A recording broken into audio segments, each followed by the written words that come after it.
ગઈકાલે વિધાનસભામાં જન વિશ્વાસ વિધેયક નામનું એક બિલ રજૂ કરવામાં આવ્યું. હકીકતમાં જનતામાં વિશ્વાસ નહીં પણ અવિશ્વાસ વધે એવા પ્રકારનો કાયદો ગુજરાતની વિધાનસભામાં કાલે બનાવ્યો.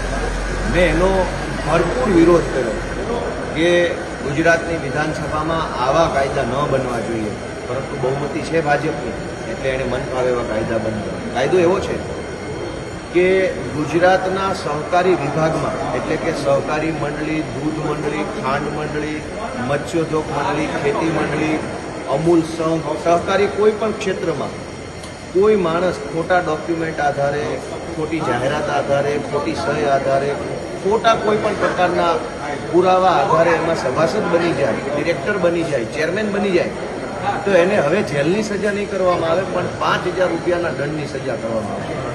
મેં એનો વિરોધ કર્યો કે કોઈ માણસ સરકારના પ્રતિનિધિને, સરકારી માણસની સામે ખોટા ડોક્યુમેન્ટ આપીને જો સભાસદ બને, ડિરેક્ટર બને, ચેરમેન બને તો એને જેલમાં પૂરી દેવા. એના બદલે ભાજપની સરકારે ગઈકાલે વિધાનસભામાં જન વિશ્વાસ, હકીકતમાં જન અવિશ્વાસ વિધેયક રજૂ કરી અને ખોટા ડોક્યુમેન્ટ આધારે સભાસદ બનવાનો કે ચેરમેન બનવાનો રસ્તો ખોલી આપ્યો. બીજી વાત કે ખોટા ડોક્યુમેન્ટ ખાલી સભાસદ બનવા માટે નથી વપરાતા. ખેડૂતના નામે લોન લઈ લેવામાં પણ ખોટા ડોક્યુમેન્ટ વપરાય. ખોટા ડોક્યુમેન્ટમાં માત્ર કાગળ નહીં, ખેડૂતની ખોટી સહી કરવી, ખેડૂતનું ખોટું ખાતું ખોલાવવું બેંકમાં, ખેડૂતનો ખોટાનો ઉપયોગ કરવો, આ બધું પણ ખોટી પ્રોસેસ છે. હવે ગઈકાલે વિધાનસભામાં સહકારી ક્ષેત્રનો કાયદો સુધારવા માટે સરકારે એવો કાયદો કર્યો કે ખોટા ડોક્યુમેન્ટ જે કાંઈ પણ છે એ તમામ ખોટા ડોક્યુમેન્ટ કરનાર વ્યક્તિ જો ડોક્યુમેન્ટનો નાશ કરે, ધારો કે ગોપાલભાઈ ઇટાલિયાએ મંડળીના મંત્રી તરીકે ખેડૂતોના નામે 50 કરોડ રૂપિયાની બોગસ લોન, બોગસ ધિરાણ મેળવી લીધું અને બોગસ ધિરાણ મેળવવા માટે ખોટા જેટલા ડોક્યુમેન્ટ કર્યા એ બધું જ સરકારી રેકર્ડ જો ગોપાલભાઈ ગાયબ કરી દે તો હવે એને જેલની સજા નહીં પણ ખોટા રેકર્ડ ગાયબ કર્યા છે માટે એમને 15 કે 20,000 રૂપિયાનો દંડ કરવામાં આવશે. ગઈકાલે ગુજરાતની વિધાનસભામાં એક ભયંકર ખેડૂત વિરોધી, ગામડા વિરોધી, સહકાર ક્ષેત્ર વિરોધી કાયદો પસાર કરવામાં આવ્યો.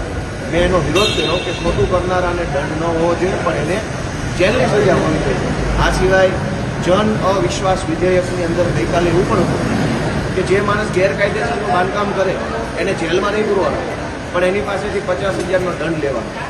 હવે ખોટું ગેરકાયદેસરનું બાંધકામ કરનારને જો 50,000નો દંડ લઈને છોડી મૂકવામાં આવે તો ગેરકાયદેસરનું બાંધકામ કરનારાની હિંમત વધે કે જનતાની હિંમત વધે?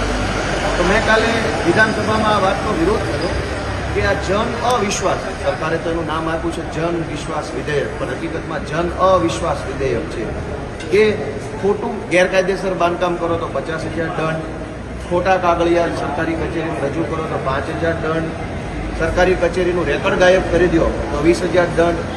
આવા બધા કામ કરવાવાળાને તો જેલમાં પૂરવા જોઈએ. એના બદલે ભાજપની સરકારે ગઈકાલે ખેડૂત વિરોધી કાળો કાયદો પસાર કર્યો છે. મેં એનો પુરજોર વિરોધ કર્યો છે. આશા રાખીએ કે સરકારને ભગવાન સદબુદ્ધિ આપે.